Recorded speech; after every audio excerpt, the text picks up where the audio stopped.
There is a redemption code available right now, and you can find it in the description below, so make sure to grab that before we get into the video because it will not last forever, and you definitely do not want to miss out on the free rewards. Now, I want to start with something that sounds almost contradictory at first, because on paper the Serenitea Pot just got quality of life updates, and yet somehow, the more you look at those updates, the more they expose a much bigger problem that has been sitting there for years without really being addressed.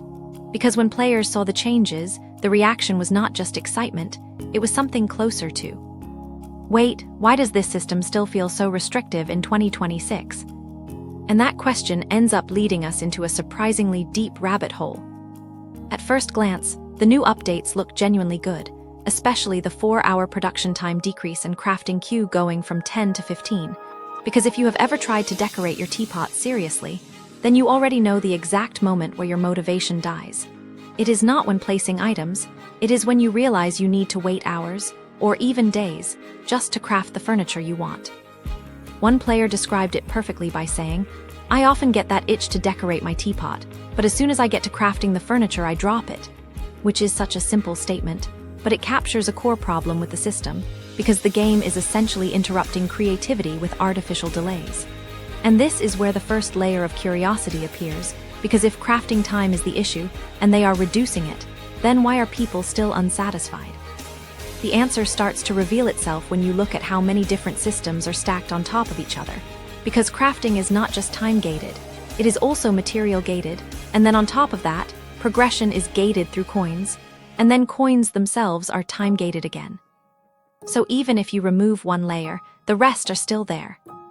Players are basically saying, if I already have the materials, just let me build. Because in most other parts of the game, like forging weapons, the process is almost instant, so the teapot ends up feeling like it is stuck in an older design philosophy. And this is where things start to connect to something bigger. Because if you follow the discussion further, you notice that almost every complaint eventually leads back to one central issue, the load limit. Now, if you have never seriously built in the teapot, this might sound like a minor technical restriction, but in reality, it is the single biggest factor shaping the entire experience. Players describe situations where they decorate one section beautifully, only to realize that the rest of the island has to remain completely empty because they have already hit the cap. One comment sums it up bluntly: the main issue is hitting object limit when only half the island has stuff on it. And suddenly, the earlier frustration with crafting starts to make more sense, because why invest time crafting furniture if you cannot even place it? So naturally, the next question becomes, why not just increase the load limit? And this is where the conversation gets interesting, because the community is actually divided on this.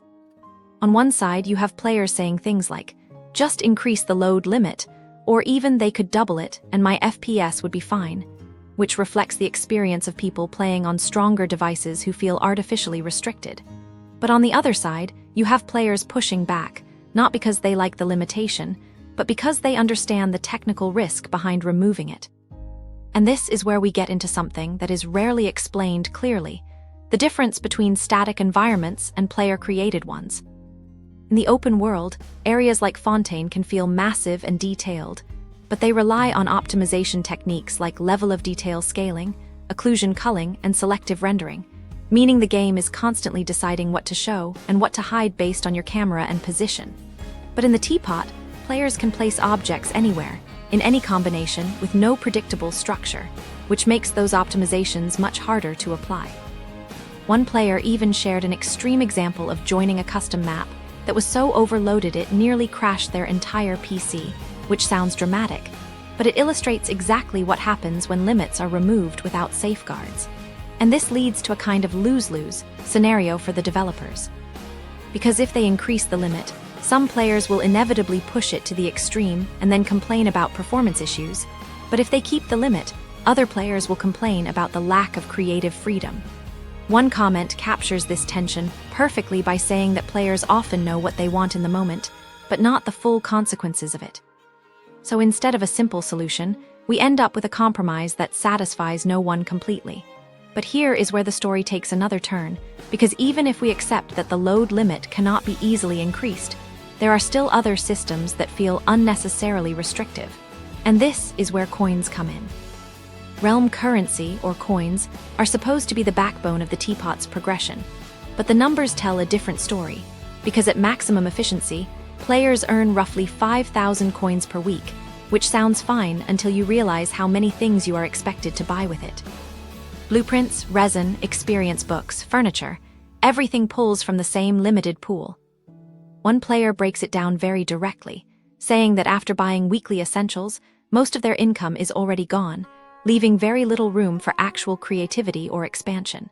And this leads to a strange situation where some players are constantly starved for currency, while others who stopped engaging with the system are sitting on massive stockpiles, simply because they are no longer spending.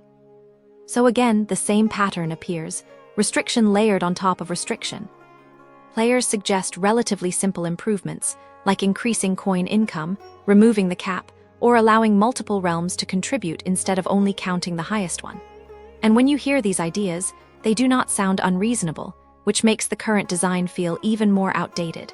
But maybe the most revealing part of the discussion is not what players want, it is how they actually use the Teapot today. Because a lot of players openly admit that they do not use it as a creative space anymore, they use it as a resource generator. They log in, collect coins, buy resin, and leave. And that is a huge shift from what the system was originally meant to be, which brings us to one of the most interesting comparisons in the entire discussion. Players are now comparing the Teapot to newer game modes that allow far more creative freedom, larger builds, and fewer restrictions, and the result is that the Teapot feels obsolete. Not because it lacks potential, but because it feels like it belongs to an earlier version of the game. And this is where all the smaller requests start to make more sense. Players want more characters placed in the Teapot, not just standing still, but walking around, interacting, maybe even reacting to each other. They want features like training dummies, minigames, or even something closer to a life simulation system. One comment even suggests a Sims mode, where characters interact dynamically, which might sound ambitious, but it reflects a deeper desire to make the space feel alive rather than static. Because right now, even if you build something impressive, it often feels empty. And that emptiness is not just visual, it is systemic.